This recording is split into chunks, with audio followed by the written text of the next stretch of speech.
हमारे यहाँ ऐसा कहा जाता है, जब व्यक्ति कोई मर जाता है तो फिर उसका 10 गात्र श्राद्ध होता है, क्योंकि शरीर तो होता नहीं उसके पास।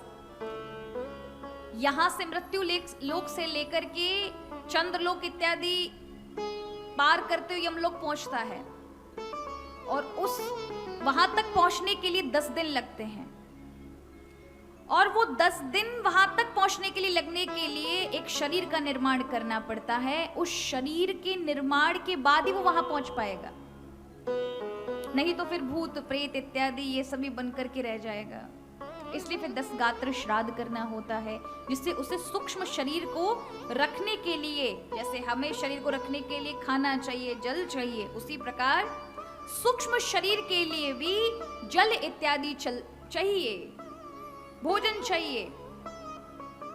तो यहां हमारा जैसा नहीं चलता, वहां सौम रस चलता है, तो वही चीज उपलब्ध करानी पड़ती है, जिससे वो शरीर धारण करके उसे आगे की गति प्राप्त हो। हम लोग ज्यादा बुद्धिजीवी हैं, सोचते मरने के बाद किसने क्या देगा, क्या सच में जाता है? अरे हमारे शास्त्रों ने, ऋषियों ने ये सब अनुभव किया है। हाँ, मरने के बाद भी दुनिया है, मरने के बाद भी जीवन है, असंख्य जीवन है।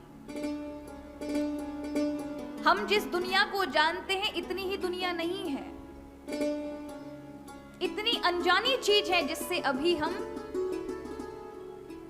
उन रहस्यों को जानते तक नहीं। और हमारे ऋषियों ने वो सब जिया है, अनुभव किया है, इसलिए शास्त्र और ऋषियों की बातों पर श्रद्धा करनी चाहिए।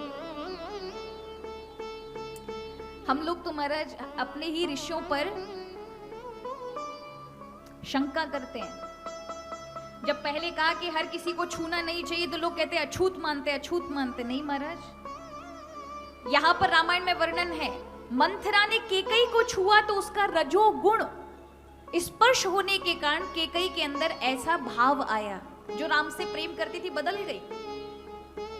ऐसे दूषित बुद्धि वाले लोग अगर आपका हल्का सा भी स्पर्श करेंगे तो आप पे उनका स्वभाव का असर होगा। ऐसे लोगों से दूर रहो, ऐसे लोगों के स्पर्श से दूर रहो जो रजोगुण तमोगुण से मिश्रित हैं। हम लोग तो इन पर ज्यादा चर्चा नहीं करते, इनको सोचते हैं ऐसे ही होगा, सब बनाई हुई बात है, कपोल कल्पित बातें इन पंडितों की, ऐसा बोलते हैं, ताने मारते हैं। लेकिन एक बात याद रखिए, हम लोग इन चीजों पे ध्यान नहीं रखते, लेकिन रशिया में एक जगह रिसर्च हुआ, मतलब शोध हुआ। हम नहीं मानते ना कि आत्मा वात्मा कुछ होती है, जाती है, आती है, ऐसा कुछ है। तो उन्होंने इस पर बहुत डिटेल में, बहुत सूक्ष्मता से शोध किया। क्या शोध किया? उन्होंने कहा कि सच में आत्मा एक शरीर से छोड़ के दूसरे शरीर में जाती है। इसका पता कैसे लगे? कि पीछे वाले जो लोग हैं उसके परिवार से जुड़े, कुछ समय तक उनके साथ उसका संबंध रहता है। और उसके लिए उन्होंने रिसर्च किया कि जैसे छोटा सा बच्चा है, और ये हमारे शास्त्रों में पहले से है कि पुराने परिवार से जुड़ने के लिए बच्चे को हटने के लिए 3 वर्ष लगते हैं। कितने वर्ष लगते हैं? मतलब उसमें कुछ संस्कार उस आत्मा पर अभी है पुराने। इसलिए आप देखोगे छोटा सा बच्चा कभी मुस्कुराएगा, कभी रोएगा, कभी वैसी सूरत बनाएगा, कभी ऐसा बनाएगा। क्यों बनाएगा? क्योंकि उसके पूर्व के परिवारी जन कुछ भी गलत करेंगे और उसकी आत्मा को अत्यधिक कष्ट होगा, तो वो वहां पर उसके स्वरूप में देखने को प्राप्त मिलेगा। वो अगर कुछ पुण्यकृत अच्छे सत्कर्म, किसी की सहायता, कुछ अच्छा सत्कर्म करेंगे, वो मुस्कुराएगा, प्रसन्न हो जाएगा। तो ये सच है कि कहीं भी पड़ा हुआ जीव, चाहे किसी भी योनि में है, अगर आप उसके निमित्त कुछ भी करते हैं तो उसको प्राप्त होगा। अगर वो कुत्ते की योनि में है तो भी उसे आहार प्राप्त होगा, जो कुत्तों को प्राप्त होता है।